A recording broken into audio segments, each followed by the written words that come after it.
ওয়ারিশান সনদপত্র নিতে এসে পৌর নির্বাহী কর্মকর্তা সহ কর্মচারীদের ভয়ভীতি ও হুমকি দিয়ে সেটা নিয়ে যাওয়ার পর আবারও লোকজন নিয়ে এসে মারধরের চেষ্টাকালে আটক এক বখাটে যুবককে পুলিশের সোপর্দ করা হয়েছে। ৬ নভেম্বর বৃহস্পতিবার বিকেলে চাঁপাইনবাবগঞ্জ পৌরসভায় এই ঘটনা ঘটে। এ সময় ওই যুবককে আটক করে পুলিশের সোপর্দ করেছে পৌরসভার কর্মচারী ও নিরাপত্তা রক্ষীরা।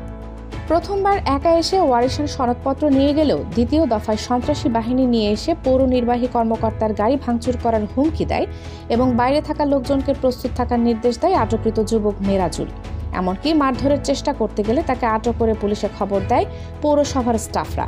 এ সময় তার সাথে আসা লোকজন পালিয়ে যায়। আটককৃত যুবক জেলা শহরের আজাইপুর ধানুর মোড় এলাকার এহসান আলীর ছেলে মেরাজুল ইসলাম। জানা যায় বিকাল 3:30টার দিকে পৌর নির্বাহী কর্মকর্তা মোহাম্মদ মামুনুর রশিদের কক্ষে পৌরসভার কর্মচারীরা একটি সভায় বসেছিলেন। এ সময় হঠাৎ দরজা ধাক্কা দিয়ে খুলে প্রবেশ করে উচ্চ বাক্য এবং হট্টগোল করে ওই যুবক। এ সময় সভায় উপস্থিত কর্মচারীরা তাকে থামায় এবং দ্রুত তাকে তার ওয়ারিশান সনদপত্র বুঝিয়ে দেওয়া হয়। এ সময় পৌরসভা ত্যাগ করে মেরাজুল।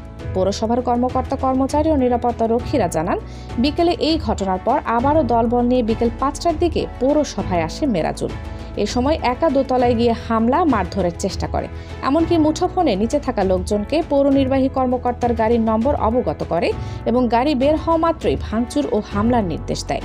এমন অবস্থায় নিরাপত্তা রক্ষী ও পৌরসভার কর্মচারীরা তাকে আটক করে পুলিশে খবর দেয়। পরে সন্ধ্যায় তাকে আটক করে নিয়ে যায় সদর মডেল থানা পুলিশ।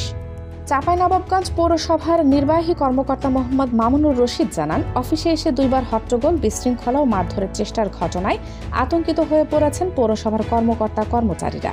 বিষয়টি অত্যন্ত দুঃখজনক ও অনাকাঙ্ক্ষিত।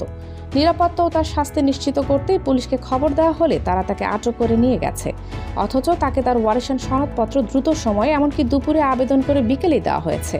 তবুও এমন কাণ্ড করেছে সে। চাঁপাইনবাবগঞ্জ সদর মডেল থানার ভারপ্রাপ্ত কর্মকর্তা শাহিন আকন্দ বলেন, পৌরসভায় গিয়ে হট্টগোল সৃষ্টির খবর পেয়ে সেখানে পুলিশ পাঠানো হয় এবং অভিযুক্ত যুবককে আটক করে থানায় নিয়ে আসা হয়েছে। এ নিয়ে প্রয়োজনীয় আইনানুগ ব্যবস্থা গ্রহণ প্রক্রিয়াধীন রয়েছে। তদন্ত সাপেক্ষে তার বিরুদ্ধে কঠোর আইনানুগ ব্যবস্থা নেওয়া হবে।